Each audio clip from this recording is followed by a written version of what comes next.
Dans cette vidéo, nous allons examiner un exercice typique sur les formes quadratiques en dimension finie en privilégiant donc l'aspect analytique. Donc dans le cours, ça correspond au paragraphe que je vais décrire maintenant. Donc c'est la partie expression analytique d'une forme quadratique. Donc qui introduit la notion de matrice d'une forme quadratique ou de sa forme polaire. Et puis donc la règle du dédoublement des termes qui permet de construire la matrice, un théorème de reconnaissance de forme quadratique, la formule de changement de base, la notion de rang, et puis tout ce qui concerne l'orthogonalité. Donc je repasse à l'exercice, et puis si c'est nécessaire, je reviendrai au cours. Donc, c'est l'exercice que vous voyez donc ici, et il y a une suite derrière la question 7. Alors, on est en R3, muni de sa base canonique qu'on appelle B, et donc on considère une forme quadratique Q qui donc nous est donnée en fait, qui nous est donnée par son expression analytique dans la base canonique. Alors, peut-être l'énoncé nous dit qu'il s'agit d'une forme quadratique, mais si on avait eu à le démontrer, comment on aurait fait ? Alors pour ça, on dispose dans le cours d'un théorème qui justement permet d'identifier une forme quadratique. Alors de quel théorème il s'agit ? C'est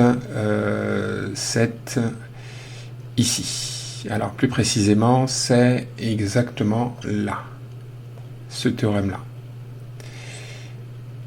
Donc c'est un théorème extrêmement commode, parce que la définition d'une forme quadratique, c'est relativement compliqué. Mais si on se place dans un cadre analytique, c'est-à-dire si on est dans une base, ça se reconnaît très facilement. Donc, grosso modo, si Q de x, l'application candidate à être une forme quadratique, s'exprime dans une base B, donc à l'aide des coordonnées du vecteur x qui sont les xk, sous cette forme ci, sous cette forme de somme, donc une somme en fait, une combinaison linéaire de xi, xj. Alors une expression comme ça s'appelle un polynôme 2 homogène. Et bien si q de x est sous cette forme, à ce moment-là, on peut affirmer que q est une forme quadratique. Et en plus de ça, on peut pratiquement sans calcul déterminer sa matrice dans la base B en appliquant la règle du dédoublement des termes qui est expliquée au-dessus. Donc je reviens à notre exercice et justement donc établissons que Q est une forme quadratique. Alors je vais peut-être écrire ma forme quadratique ici, que je l'ai une bonne fois pour toutes. Donc j'ai Q de xy, je vais remettre ça en place, voilà, Q de xyz est égal à donc x2 plus 5y2 plus 5z2 moins 4xy moins 4xz plus 6yz. Et donc, on nous demande, d'abord on va prouver que c'est une forme quadratique, et puis on répondra ensuite à la première question de déterminer la matrice M de Q dans la base B. Donc, on y va. Alors, qu'est-ce que ça donne ? Pourquoi c'est une forme quadratique ? Donc, pourquoi Q est-elle dans l'ensemble des formes quadratiques sur l'espace E ? Eh bien, tout simplement Parce que donc x, y, z, ça représente les coordonnées du vecteur courant v. Hein, si je pose v égale x, y, z, la base canonique c'est b, et donc les coordonnées de v dans b sont justement x, y et z. Et qu'est-ce qu'on voit? Eh bien on voit que q de v est un polynôme 2 homogène en les coordonnées x, y et z. Donc, d'après le cours, ça implique que Q est une forme quadratique. Hein, grosso modo, l'idée d'un polynôme 2 homogène, ça veut dire qu'on a à chaque fois, quand on regarde les monômes, hein, ça c'est une expression polynomiale, et quand on regarde chacun des monômes, eh bien la somme des exposants, ça fait toujours 2. Donc si on a x2, ben, il n'y a que, si vous voulez, x2, c'est en fait c'est x2, y puissance 0, z puissance 0. Et la somme des exposants, c'est 2 plus 0 plus 0, donc ça fait 2.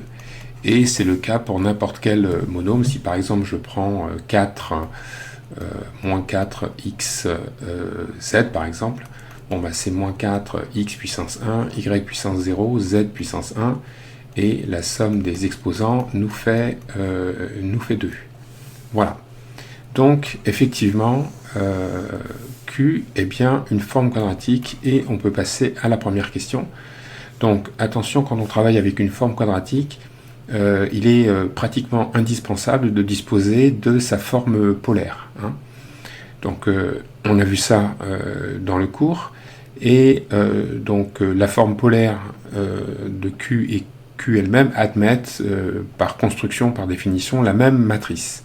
Donc ici, on cherche donc la matrice de Q dans la base B, hein, qui est aussi la matrice de sa forme polaire F.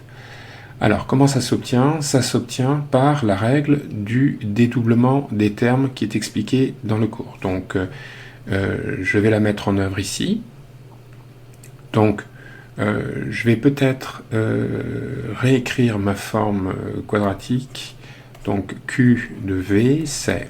Alors, il y a deux types de termes dans son expression. Il y a les termes carrés, donc x2 plus 5y2 plus 5z2. Donc ça, c'est ce qu'on appelle les termes carrés de la forme quadratique. Et puis on a les autres termes, donc ici moins 4xy, moins 4xz, plus 6yz. Donc ça, c'est ce qu'on appelle les termes rectangles. Bien. Donc pour construire la matrice, donc c'est une matrice 3-3 puisqu'on est en dimension 3, et on écrit les termes diagonaux d'abord. Alors les termes diagonaux, on les obtient sans effort en regardant les termes carrés. Donc x, ça correspond à l'indice 1, y l'indice 2, z l'indice 3. Donc je regarde sur la diagonale, donc pour remplir la diagonale, je regarde les coefficients des termes carrés. Donc là j'ai un 1, donc ici je vais avoir un 1. Pour y, deuxième position, j'ai un 5, donc je vais mettre 5 ici. Et puis pour le z qui est là, en troisième position, je vais mettre un 5. Maintenant, on passe au terme rectangle. Alors, les termes rectangles, alors par exemple celui-ci, donc c'est la position 1 pour x et position 2 pour y. Donc, ça veut dire que c'est ici, et je vous rappelle que la matrice d'une forme quadratique est une matrice symétrique, donc ce sera aussi ici. Donc, c'est très simple, on prend le coefficient et on le divise par 2. C'est pour ça que ça s'appelle la règle du dédoublement des termes. Donc ça fait moins 2 que je place ici et là. Je procède pareil pour donc l'élément qui est en position 1, 3, ou 3, 1, et donc pareil, moins 4 divisé par 2, ça fait moins 2. Voilà. Et puis il ne reste plus que ce terme, donc par dédoublement, ça va faire 3 que je place donc en ligne 2, colonne 3, et à la position symétrique. Et là, nous avons donc la matrice M, hein, ici la matrice M de Q ou de F dans la base B. Alors, maintenant qu'on a trouvé la matrice, ça va être l'occasion de vérifier une formule du cours qui nous dit en fait que quand on a la matrice d'une forme quadratique, on est en mesure d'exprimer analytiquement cette forme quadratique. Donc on est capable de calculer l'image de n'importe quel vecteur. Donc je vais prendre, peut-être que je vais prendre un peu plus de place, et donc on prend un vecteur V, disons, donc de coordonnées dans la base de référence x, y, z.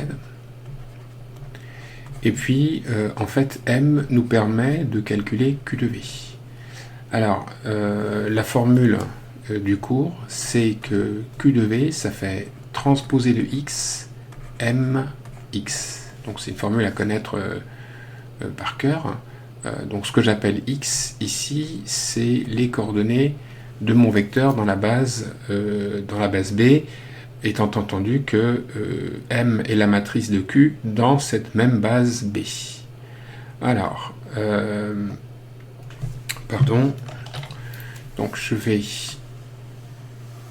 écrire ça ici. Alors, Q de V, peut-être un peu plus bas. Donc Q de V, ça fait, alors transposé de x, ça fait le vecteur ligne qui est là, donc ça fait x, y, z. Et mx. Alors mx, en fait, c'est le produit donc de m avec le vecteur colonne x, y, z. Je vais écrire comme ça. Et donc pour gagner du temps, je vais faire ce produit mx et l'écrire ici. Donc évidemment, mx, c'est un vecteur colonne. Donc je fais mon produit ligne par colonne, ça me fait x moins 2y moins 2z. Deuxième ligne, ça fait moins 2x plus 5y plus 3z. Dernière ligne, moins 2x plus 3y plus 5z. Voilà. Et donc j'ai plus qu'à faire ce produit ligne par colonne en matchant comme on sait faire. Alors, ça nous donne quoi? Ça nous donne égal. Alors, x multiplié par ça, ça fait x2 moins 2xy moins 2xz. Y multiplié par ça, ça fait moins 2y x plus 5y2. Je suis ici, plus 3yz.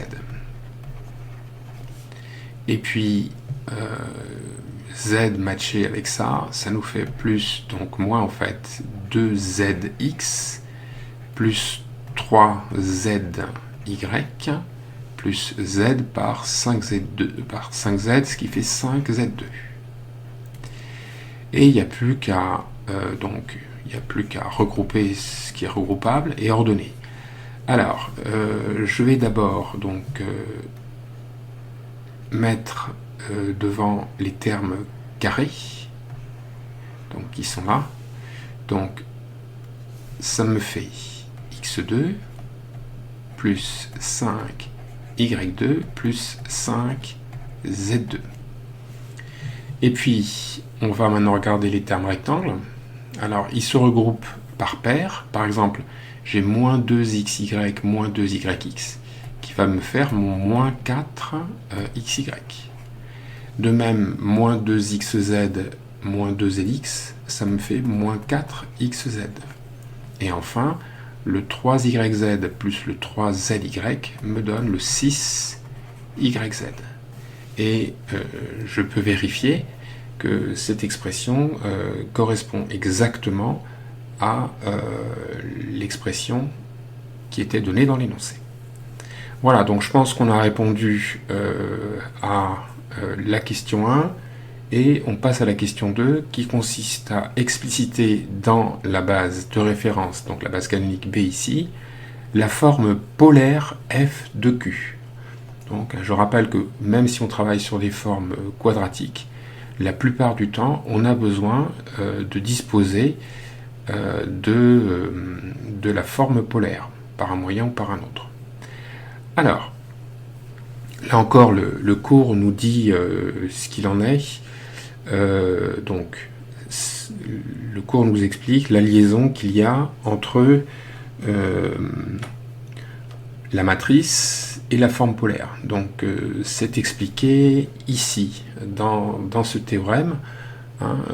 Bon, on a la définition de la matrice d'une forme quadratique ou d'une forme binaire symétrique.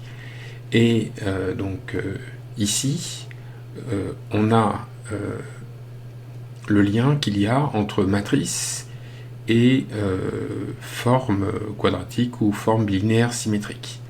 Donc en particulier, si j'ai la matrice, je dispose de l'expression analytique de la forme binaire symétrique, puisque j'ai f de xy égale transposé de x, m, y. Donc c'est exactement ça que je vais utiliser.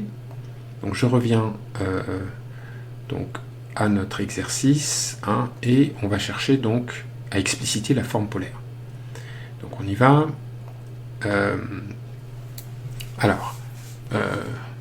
Donc question 2. Forme polaire de Q. Donc je vais l'appeler F. Bien. Alors, première possibilité. Alors, il y a un problème de choix des noms. Je ne vais pas appeler mes vecteurs x et y parce que x et y désignent l'abscisse et l'ordonnée. Donc je vais prendre, disons, V et V' par exemple, ou U et U'. Donc F de U, U' avec des notations évidentes. U, ça va être X, Y, Z, et puis U', X', Y', Z', en sorte que les coordonnées de U et de U' dans la base canonique sont X, Y, Z, verticalement, et X', Y', Z'. Alors le cours nous dit quoi? Le cours nous dit que le vecteur colonne des coordonnées de U, je vais l'appeler grand X, dans la base B, et puis pareil pour X', qui est les coordonnées de U' dans la base B. Donc le cours nous dit que ça fait transposé de X, transposé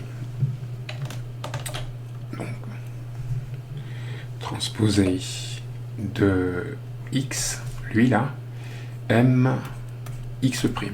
Voilà, et il n'y a plus qu'à l'écrire, c'est égal donc X, Y, Z, multiplié par donc la matrice c'est 1, moins 2, moins 2, moins 2, moins 2, 5, 3, et 3, 5, multiplié par X', Y', Z'. Et j'ai plus qu'à développer tout ça. Donc ça me donne donc X, Y, Z multiplié par X' moins 2Y' moins 2Z', moins 2X' plus 5Y' plus 3Z', et moins 2X' plus 3Y' plus 5Z'. Et puis, je fais mon produit ligne par colonne, et en même temps je développe, je lis donc XX', moins 2, donc moins 2 X, là je suis avec X, X, Y et Z, ce sera plus facile à lire. Moins 2X, Y', moins 2X, Z', je passe ici, moins 2 X', Y, plus 5 Y', Y, plus 3 Z', Y, et je passe ici, moins 2X', Z, plus 3 Y', Z, plus 5 Z', Z. Voilà. Et là, on a donc l'expression complète, vous voyez, relativement compliquée, de F de U, U'. Bien.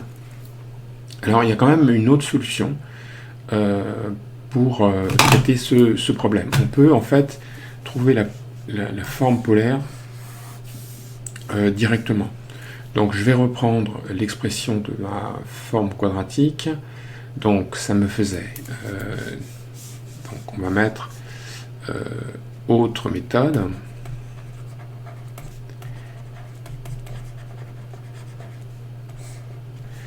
Donc je reprends Q de x, y, z, c'était quoi? C'était x2 plus 5y2 plus 5z2 moins 4xy moins 4xz plus 6yz.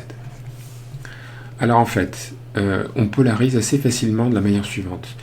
La polarisation, c'est linéaire en fait.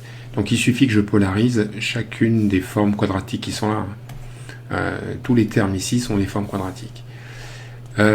Donc avec les notations que j'ai utilisées plus haut, là, f de u', donc j'obtiens donc f de u' égale. Donc je polarise x2, ben, x2 ça se polarise en x prime. Puisque si je fais x' égale x, ça revient à faire, je vous rappelle que q de u, c'est f de uu.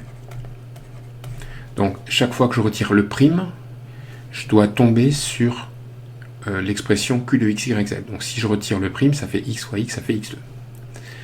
De même, ça me fait 5y, y' plus 5z, z'. Maintenant, je polarise ça. Et donc, dans le cours, c'est plus ou moins expliqué, mais c'est la règle du dédoublement à terme. Donc, ça fait moins 2x, y', moins 2. Et là, j'échange prime et sans prime, x', y, à cause de la symétrie. Puis, je fais pareil là, ça fait moins 2x, z', moins 2x', z. Donc, ça correspond à ça.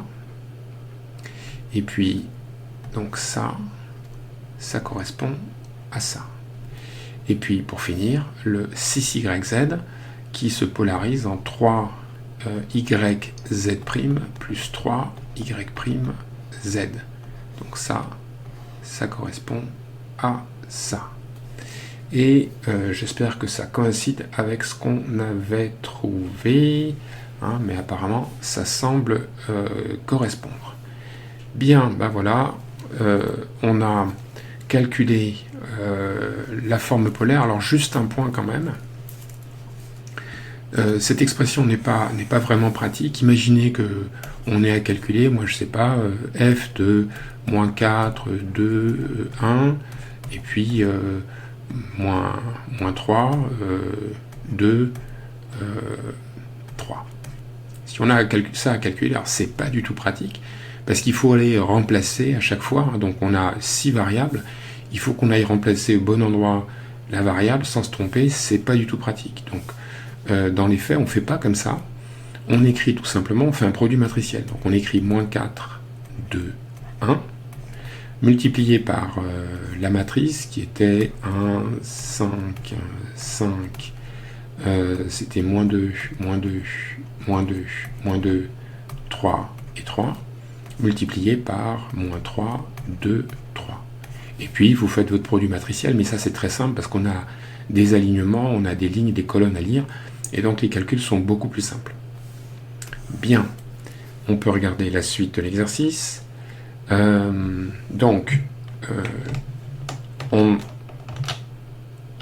vais retirer les encadrés, voilà. Donc, ça a été fait. On en est maintenant à cette question-là. Donc il s'agit de déterminer l'orthogonale du plan d'équation cartésienne y égale z. Donc là, on passe à une autre section du cours, c'est la section sur l'orthogonalité. Donc, question 3. Donc, je vais donner un nom à ce plan, je vais l'appeler F, donc c'est le plan d'équation cartésienne y égale z. Et la question qu'on nous pose, c'est de trouver l'orthogonale de f. Bon, donc l'orthogonalité avec des formes quadratiques, c'est, dans le principe, en tous les cas, assez proche de l'orthogonalité dans les espaces euclidiens. Donc, l'orthogonale de f, c'est l'ensemble des vecteurs v de l'espace, tel que, quel que soit le vecteur u de f, u et v soient orthogonaux. Alors, dans le cours, je vais peut-être référencer le résultat. Dans le cours, on a un résultat qui en pratique est assez utile, qui est donc le suivant. C'est la remarque 48 qui reprend ce résultat. Donc, qu'est-ce que ça dit? En fait, ça dit que si je cherche l'orthogonale d'un sous-espace qui est connu par une famille génératrice ou une base, eh bien, il suffit que je cherche en fait l'orthogonale de chacun. Il suffit que j'exprime que un vecteur de l'orthogonale est exactement orthogonal à chacun des vecteurs générateurs. Donc c'est plus simple, hein, puisque ça c'est un ensemble. F est beaucoup plus gros que l'ensemble formé des générateurs. Donc en pratique, c'est comme ça qu'on fait et qu'on va faire pour nous, c'est-à-dire que, en fait, je reviens ici, pour trouver l'orthogonale de f, je vais écrire f en écrivant une famille génératrice. Donc, comme c'est le plan d'équation y égale z, bah, je trouve très facilement une famille génératrice. Donc, comme j'ai y égale z, pardon, je vais prendre y et z valant chacun 0, et puis je vais mettre 1 en première coordonnée. Et puis, comme deuxième vecteur, hein, c'est un plan, donc j'ai besoin de deux vecteurs, je vais prendre y égale z égale 1. Et puis, je vais mettre 0 comme première composante. Bon, ces deux vecteurs sont non collinéaires, donc j'ai bien une base de f. En tous les cas, j'ai une famille génératrice. Donc, pour déterminer l'orthogonale de f, ben, je vais prendre, disons, un vecteur u de coordonnées x, y, z dans E, et je vais dire qu'il est dans l'orthogonale de f. Eh bien, d'après la remarque qu'on vient de lire, si et seulement si, il est orthogonal à chacun des deux vecteurs. Donc ces vecteurs, je vais leur donner un nom, je vais dire que le premier c'est f1 et le deuxième c'est f2. Donc ça veut dire que u est orthogonal à f1 et que u est orthogonal à f2. Alors ça veut dire que f de u f1 est égal à 0, et ça que f de u f2 est égal à 0. Et puis j'ai plus qu'à traduire, ça. Alors, c'est là que je vais utiliser la matrice, parce que pour calculer f de u f1, je vais donc écrire que c'est x, y, z, hein, c'est la formule du cours transposé de x, m, y. Donc, multiplié par la matrice, alors la matrice c'était donc 1, 5, 5, c'était moins 2, moins 2, moins 2, moins 2, et 3, 3, multiplié par f1, et f1, il est où? Il est ici, c'est 1, 0, 0. Enfin, c'est coordonné. Bon, et là, le calcul est très très simple, parce que comme ça, c'est le vecteur, le premier vecteur de la base canonique, ça veut dire que ça va me donner la première colonne, et donc que ce que je lis, x moins 2y moins 2z. De même, je vais calculer f de u f2. Donc, bah, c'est le même principe. Ça fait x, y, il n'y a pas de virgule, pardon, x, y, z, multiplié par, bon, la matrice, multiplié par, donc c'était, je crois, 0, 1, 1. Alors, quand je vais faire le produit ligne par colonne, en fait, je vais faire la somme des deux dernières colonnes de ma matrice. Donc, ça va faire x, y, z, multiplié par moins 2, ça fait moins 4, 5 et 3, ça fait 8, et 3 et 5, ça fait 8. Voilà, donc au total, j'obtiens moins 4x plus 8y plus 8z. Donc finalement, le vecteur u appartient à l'orthogonale de f si et seulement si ces deux relations-là, ici, sont satisfaites, ce qui se traduit par donc x moins 2y moins 2z égale 0, et puis moins 4x plus 8y plus 8z égale 0. Et donc j'ai plus qu'à résoudre ce système, mais assez rapidement, je vois que ces deux équations sont collinaires en fait. Si je multiplie la première par moins 4, j'obtiens la deuxième. Donc la deuxième ne m'apprend rien, et c'est équivalent à la première. Voilà. Donc l'orthogonale de f, eh bien, c'est un plan. L'orthogonale de f, c'est le plan d'équation cartésienne x moins 2y moins 2z. Et donc, ce qui est quand même curieux, c'est que l'orthogonale d'un plan, en dimension 3, la dimension de E ici, c'est 3, et bien, bizarrement, c'est pas une droite, c'est un plan, ce qui vous montre qu'il y a des grosses différences entre les espaces euclidiens, l'orthogonalité dans les espaces euclidiens, et l'orthogonalité dans un espace muni d'une forme quadratique. Bien, regardons la suite. Donc, on a déterminé, où est-ce que c'est on a déterminé l'orthogonale du plan d'équation y égale z. Et on passe donc à d'autres notions qui sont expliquées dans le cours. Le rang d'une forme quadratique, le radical d'une forme quadratique, la dégénérescence d'une forme quadratique. Donc, allons-y. Donc, question 4 petit a, le rang et le radical. Alors, qu'est-ce que c'est que... donc, question 4 petit a. Donc, qu'est-ce que c'est que le rang d'une forme quadratique? Donc, ça se note. Le rang de Q et par définition, c'est aussi le rang de la forme binaire symétrique. Alors attention, c'est une notion spécifique aux formes quadratiques et aux formes binaires symétriques. C'est pas exactement pareil que le rang d'un endomorphisme. Toutefois, il y a en fait des points communs. Donc, ce que nous dit le cours, c'est que le rang d'une forme quadratique, c'est le rang de n'importe quelle matrice qui représente cette forme quadratique dans une base.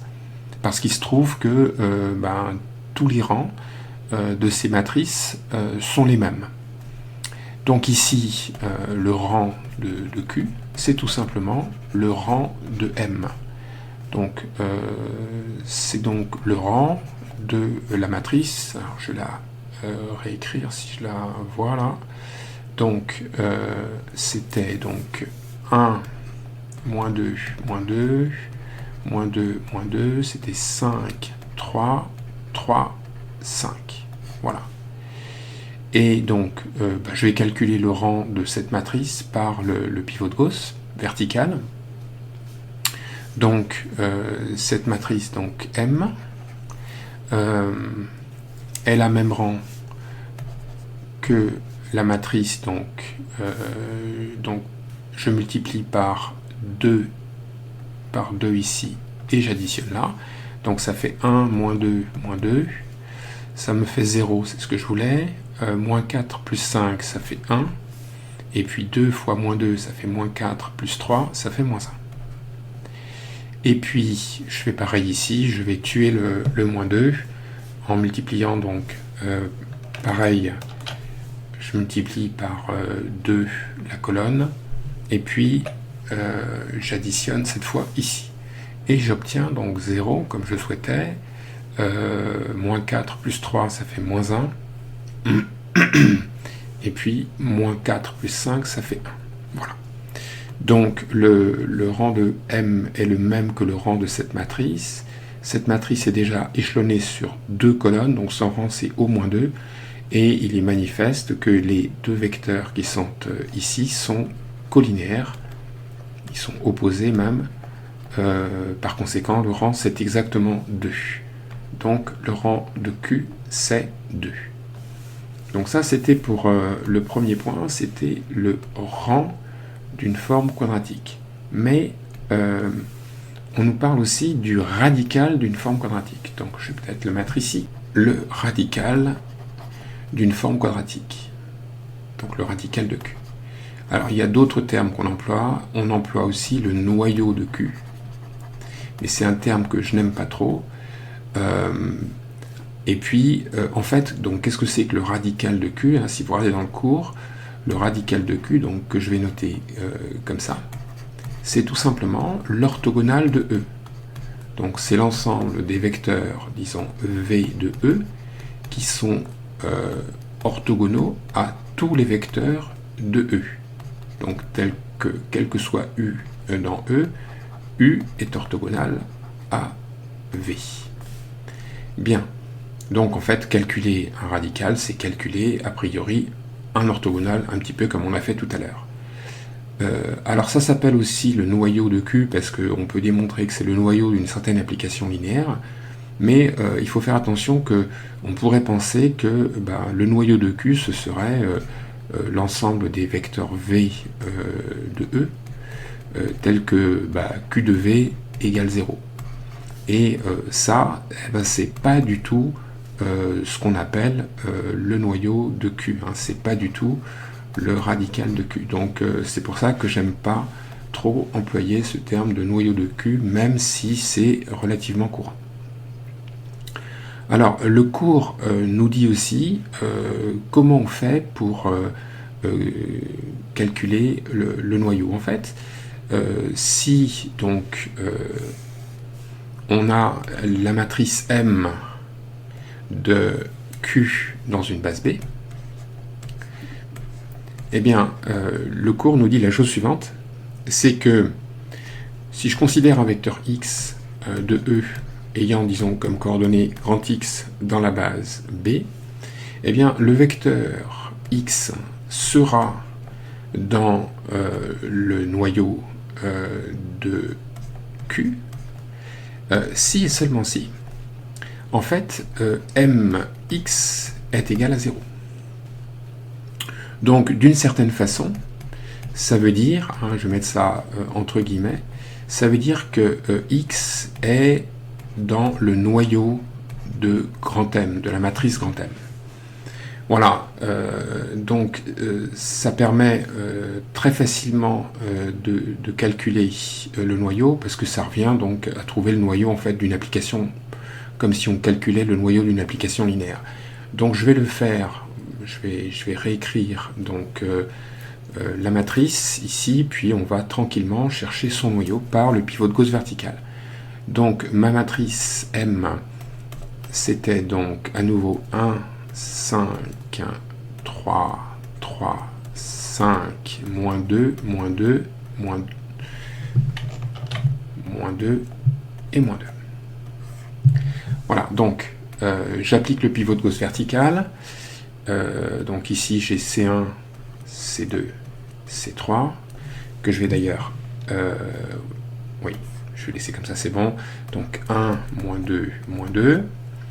Je vais multiplier par 2. Hein. Je vais en fait refaire ce que j'ai fait tout à l'heure. Je vais multiplier par 2 ici, et je vais ajouter là, comme ça je vais avoir mon 0. Et j'aurai donc 2C1 plus C2 qui va faire 0, c'était donc 1 moins 1. Et puis pareil, je vais multiplier par 2 ici et je vais additionner là. Je vais tuer le moins 2 qui est là.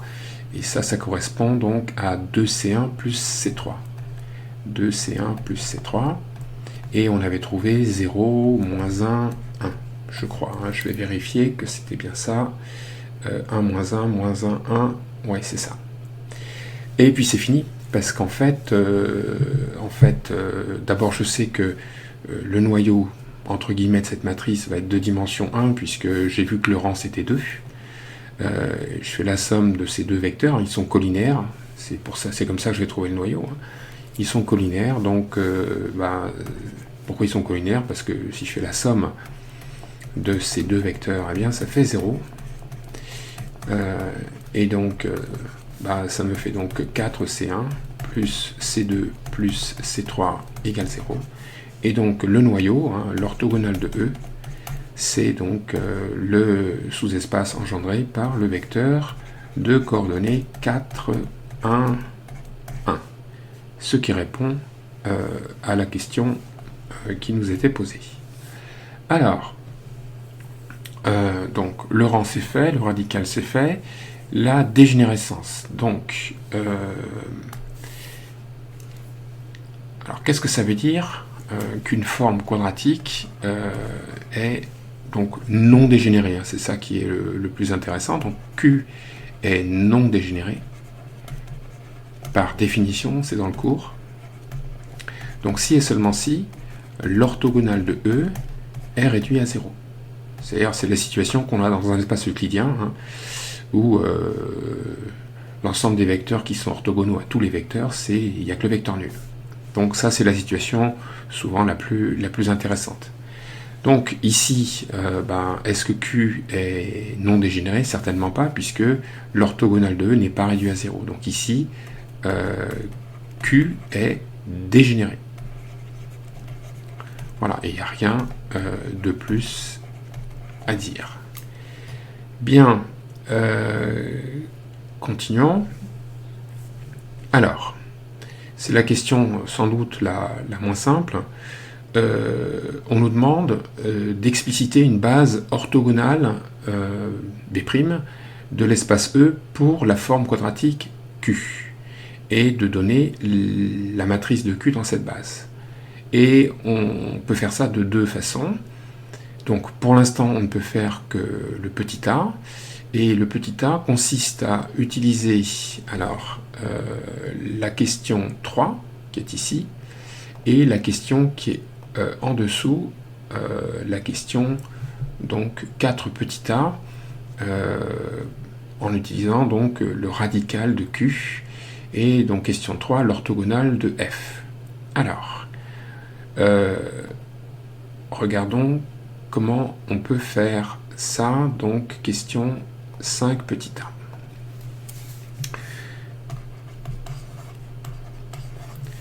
Alors, on avait F, c'était donc le plan d'équation y égale z, et on avait trouvé deux générateurs, donc F1 et F2. On a calculé l'orthogonale de F, et on avait trouvé un plan. Et je vais récupérer l'équation de ce plan, c'était donc x moins 2y moins 2z. Donc x moins 2y moins 2z. Alors, et puis on a aussi calculé l'orthogonale de E. Donc c'était quoi? C'était vect de 4, 1, 1. Bien. Alors l'idée en fait est relativement simple. Je vais prendre, donc d'abord c'est quoi une base orthogonale? Donc ici on nous demande B', on va dire que je sais pas, c'est E'1, E'2, E'3. La base orthogonale, hein, c'est une base de E, donc c'est formé de 3 vecteurs. Alors qu'est-ce que ça veut dire qu'elle est orthogonale? Ça veut tout simplement dire que, comme dans un espace euclidien, les vecteurs sont orthogonaux 2 à 2. Donc ça veut dire que E'1 est orthogonal à E'2 et à E'3, et que E'2 et E'3 sont orthogonaux. Bien. Donc on ne va pas trouver ça au hasard, hein. C'est comme dans les espaces euclidiens, il y a des procédés pour trouver des bases orthogonales. Alors ici on va être opportuniste et utiliser les calculs qu'on a fait. Donc on va partir par exemple du vecteur F1. Donc je vais faire un petit dessin même si on n'est pas dans un espace euclidien. Donc je pars du vecteur f1 de f. Et comme j'ai construit l'orthogonale de f, eh bien je peux facilement calculer un vecteur, disons G1, qui va être orthogonal, donc qui appartiendra à l'orthogonale de f. Lui, il est dans f. Voilà. Alors, je pourrais, comme j'ai un plan ici, je pourrais trouver un deuxième vecteur qui serait orthogonal à f1. Le problème, c'est que je voudrais que ce vecteur soit aussi orthogonal à G1. Donc je vais utiliser l'astuce suivante. Je connais le radical de Q, et donc je connais en particulier des vecteurs qui sont orthogonaux à tous les vecteurs, donc en particulier qui vont être orthogonaux à f1 et G1. Et ça va me faciliter la tâche, alors dans la mesure où j'obtiens quand même une base, il faudra que je vérifie. Donc je vais prendre le vecteur, disons, qui est ici, que je vais appeler G2 plutôt, ou, je vais l'appeler G2. Donc G2, ça va être donc 4, 1, 1. Donc lui, il appartient à l'orthogonale de E. Donc je suis sûr que lui, il est orthogonal à F1 et qu'il est fatalement orthogonal à G1. Il me reste à vérifier que ces trois vecteurs forment une base. Alors, donc, pour F1, donc je vais écrire F1, c'est 1, c'était quoi F1? C'était 1, 0, 0. Donc F2 est à choisir, G1, je ne l'ai pas choisi, et G2 par contre c'est 4, 1, 1.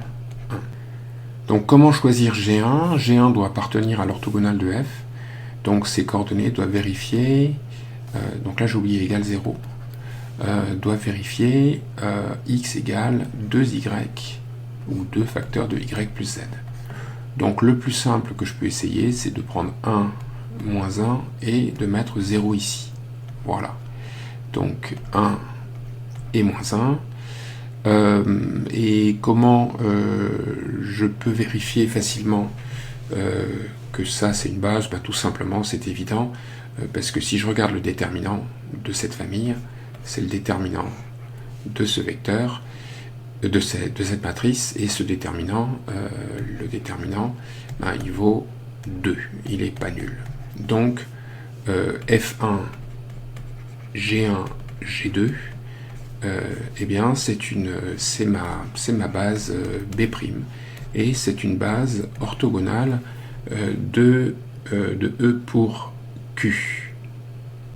Pour finir, on nous demande de déterminer la matrice de Q dans la base orthogonale. Alors, je vais pas...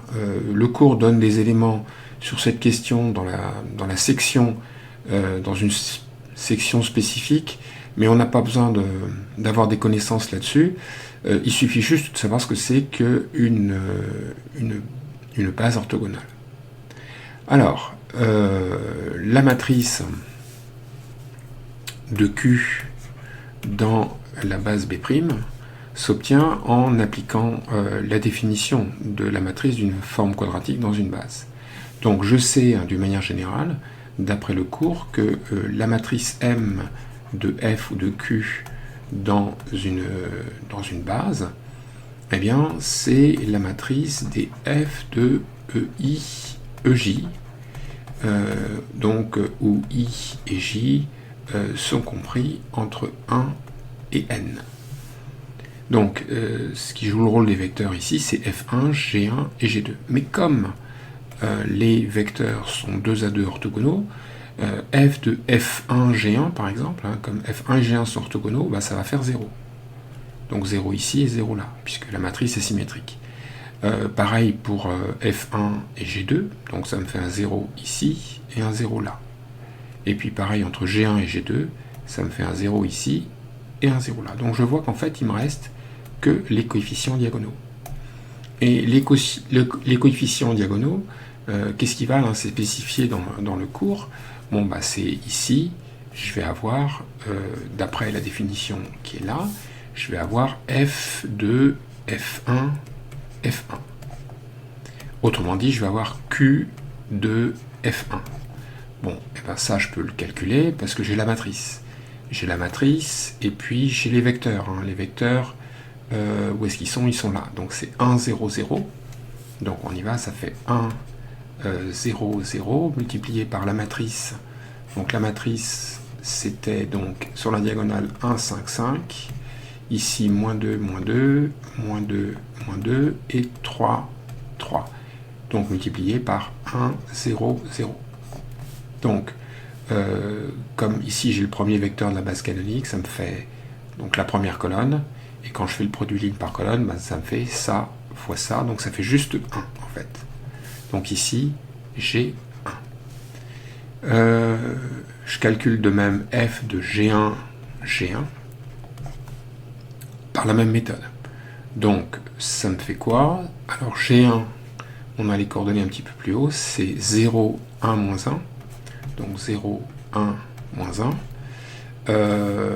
Il va falloir que je multiplie donc ici par donc 1 moins 1. Donc ça veut dire qu'il faut en fait que je fasse cette colonne-là moins cette colonne-là. Donc ça fait quoi ça? Ça fait moins 2, ça fait 0. 5 moins 3, ça fait 2. Et 3 moins 5, ça fait moins 2. Donc quand je fais mon produit ligne par colonne, eh bien je vois que ça me fait 2, plus 2, ça fait 4. Et puis, il me reste donc là, ça veut dire que j'ai 4. Et pour G2, donc le troisième vecteur, ici, je dois donc calculer f de G2, G2. Mais il ne faut pas oublier d'où vient G2. En fait, G2, c'était donc le vecteur qui était là, c'est un vecteur du noyau.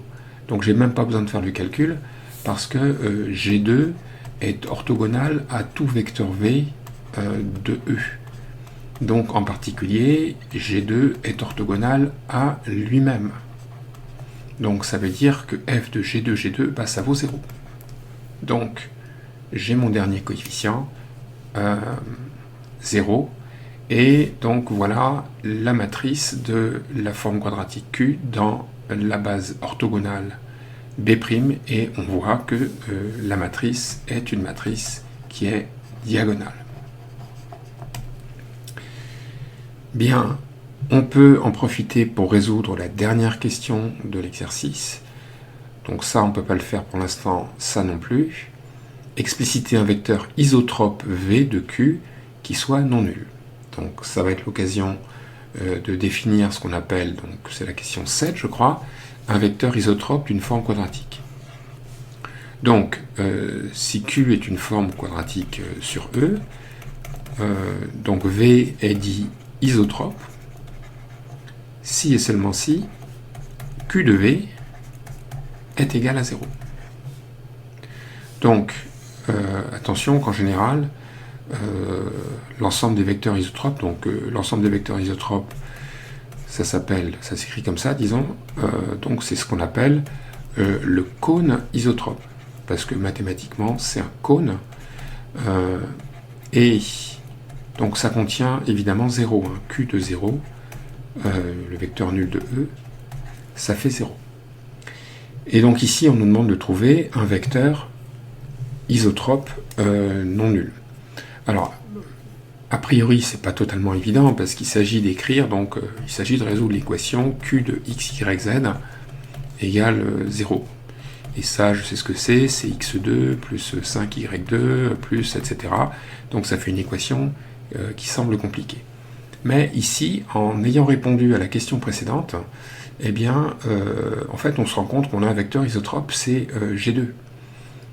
N'importe quel vecteur du noyau est isotrope et le noyau n'est pas réduit à 0. Donc ici, on peut dire que G2, le troisième vecteur de notre base orthogonale, appartient au cône isotrope, car G2, G2 appartient à l'orthogonale de E.